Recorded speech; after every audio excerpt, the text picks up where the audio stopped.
నిజామాబాద్ ప్రజలందరికీ ఈరోజు మన కమ్మర్పల్లి సెక్షన్లో స్కీమ్ కింద సోలార్ ప్లాంట్ని సింక్రనైజ్ చేయడం జరుగుతుంది. ఇక్కడ ఉన్న కన్జ్యూమర్స్ నర్సారెడ్డి గారు నవీన్ అండ్ వాళ్ళ బ్రదర్ కలిసి పిఎం కోసం కింద 1 మెగావాట్ కోసం రిజిస్టర్ చేసుకోవడం జరిగింది. దాంట్లో భాగంగా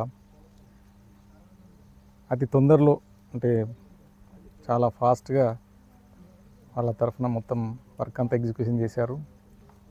ఇది మన డిపార్ట్మెంట్కి ఎంతో సహాయకారిగా ఉంటుంది. తర్వాత ఇది మన డిస్ట్రిక్ట్ లోపల సెకండ్ది పిఎం కోసం కింద.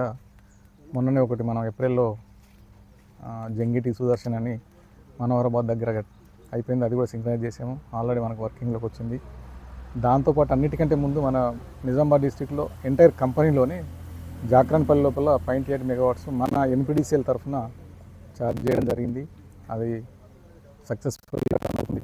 రోజు దగ్గర దగ్గర 4200 యూనిట్లు మనకు గ్రిడ్కి సప్లై చేస్తుంది. అలాగే మనోహరాబాద్ దగ్గర స్టార్ట్ చేసింది, ఆల్మోస్ట్ పర్ డే 10,000 యూనిట్స్ మనకు గ్రిడ్కి సప్లై చేస్తుంది.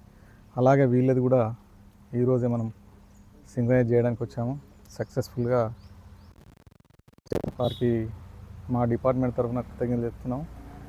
అలాగే ఇంకా మన డిస్ట్రిక్ట్లో టోటల్గా 52 మంది కుసుమ్ కింద అప్లై చేసుకున్నారు. దాంట్లో 29 మంది డిఫరెంట్ స్టేజ్లో కన్స్ట్రక్షన్లో ఉన్నాయి. మోస్ట్ ప్రాబబ్లీ ఇంకో 1-2 మంత్స్ లోపల టోటల్గా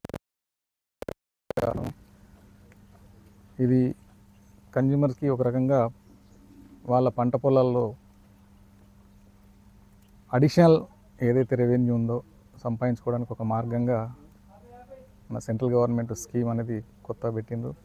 ఎవరైతే రైతులు ఉన్నాయో రైతు వారిగా ప్రోగ్రెసివ్ కన్జ్యూమర్స్ ఫార్మర్స్ దీంట్లో భాగంగా మన దగ్గర మంచి ఎంకరేజ్మెంట్ ఉంది.